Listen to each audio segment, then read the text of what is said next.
My name is Lisa Gorin, and I'm a watercolor artist out of Boston, and I'm a guest artist at the Dedham Open Studios, so that they were very kind to have me here.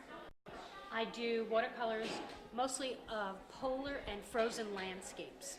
So these are either of the far north, far south, or the winter in Boston over here. That's last year's polar vortex. So my season is obviously coming up very soon. I'm very excited for the cold. These are all watercolors. These watercolors here are on board, and they're sprayed with a special fixative, so they don't have to be under glass. And I do experiment with a lot of different surfaces and a lot of different ways to paint watercolors, but I just only use watercolors themselves.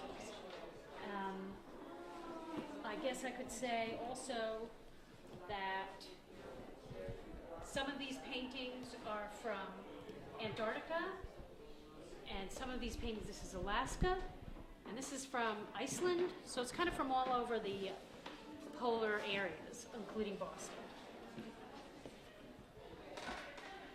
What's going on in this picture here? Sorry, what? What's going on in this picture? In the green one? Yeah. This is basalt lava from Iceland. Basalt lava forms these amazing columns. And Iceland, surprisingly, is much greener than you expect. One of the things that's really inspiring to me about all of these areas is that there's so much more color than people anticipate. For example, if you're talking about Antarctica, they think it's black, white from the penguins, and blue from the ice. And there's just so many more colors. Iceland, in this case, the basalt lava is covered with moss and lichen, and it even has some flowers. All sorts of stuff grows there. It doesn't grow very tall. You don't see tall trees. You don't see tall grasses. But there's definitely a lot of green in all of these places to be found. And I'm always really, really excited by those things that kind of survive in these harsh climates. I'm always just really inspired by how they kind of just go against what you'd expect. I mean, obviously, they don't really care what we expect, but that's what this is, and so that's why I really like the green on it. And this one says "Help on the Shore." This is a print of bull kelp, which is a special type of kelp that grows very quickly. This is from Antarctica, although bull kelp is not only found in Antarctica. If you think about otters in kelp forests, that's bull kelp. But what's amazing about bull kelp, besides the fact that it's this beautiful green and yellow and red, again, colors you don't expect to find in Antarctica, is that it grows a foot a day. It has a very, very short growing season.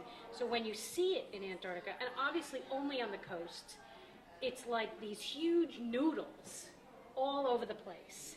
And it's so beautiful. And so part of it is that I just love painting how beautiful it is, but it's also part of explaining how there's all these amazing things on our planet that you don't expect. And so I really enjoy bringing that forward. I'll tell you about one other painting because it's very different. Is this red one here, and that's actually a very new painting. That is polar ice on Mars. That's from a polar ice cap, and I talked to someone at the Jet Propulsion Laboratory who did the filters for that, because it's from a satellite photo, and then the filters bring out the colors. The red is obviously the red of Mars, but just the fact that there are all these insanely intense colors on Mars, along with actual polar ice caps, is so exciting to me. And so I'm starting to do a couple of outer space ice paintings. I'm working on something from Jupiter, or from the moon of Jupiter now, which is also weird because the ice is not water ice, it's methane ice. So it has crazy colors. And so that's really exciting. So all this stuff that you don't expect from ice and cold, right? This is from Boston, the polar vortex in Boston. This is last January, and I would walk with my dog at lunchtime every day, and under my feet there were these just amazing crystals that happened all the time in this sort of wooded area of Boston. So I'd take these photos and then kind of come back to them and try and recreate some of these crystal formations. Some of them are very spiky. In this case, it was really weird because they were very round, and you can see some of the water bubbles. It's exciting to paint ice that's so fast. It's there. In the polar vortex, it stayed for a week or two, compared to glaciers, which are 10,000 years old, or even more than that. And they have very different qualities, and I find them interesting to paint in all of their variations. This one is Series of mountains. this is a Mountain mountain from the ranges. high Arctic. It's in Norway, about 500 miles from the North Pole. And one of the things that was interesting during the time I was there was I was there right before it became totally dark. So in the month leading up to 24-hour darkness. And so there was no such thing as a high noon. It was always the sun's rising, the sun's setting. So if you can imagine how a sunrise and a sunset always has incredible colors, that was what it was like all the time. And because these mountains are snow covered or ice covered, they reflect those colors. And so you get somewhat monochromatic and somewhat flat colors, but they're crazy colors. I get pinks and oranges and yellows. When were you there? I got back from the high Arctic a year ago, almost exactly a year ago. I was on an artist residency with 26 other artists on a tall ship, sailing off of the coast of Svalbard, which is part of Norway, an island way north of Norway, far above the Arctic Circle, about 500 miles from the North Pole.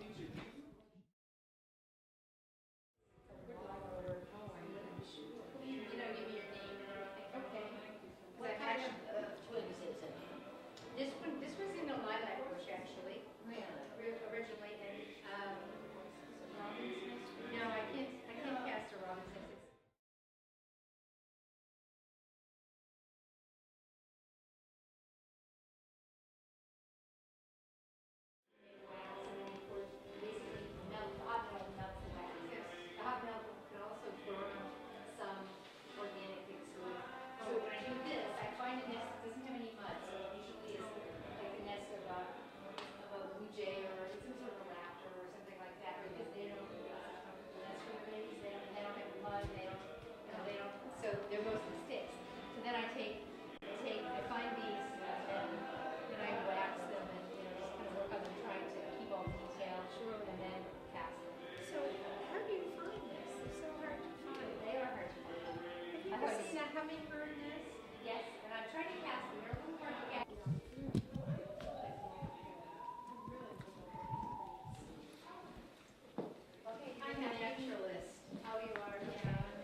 Partly by trees that were in, partly by The way this is set up is beautiful. So this is yes, awesome. yeah.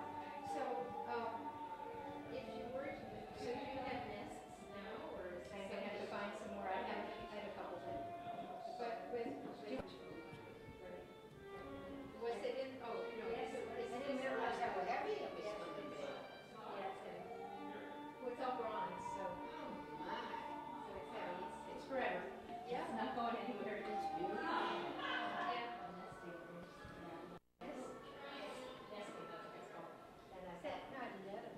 No. There is a place called Nests. Right, and no, I didn't know, was it there? Yeah. No, no, it wasn't there. I didn't realize it was bronze. Yeah, everything is bronze, so that's how it kind of started out. Okay, well, shall I give you my, Yeah, you should call the hand doctor. You'd probably buy the selenium.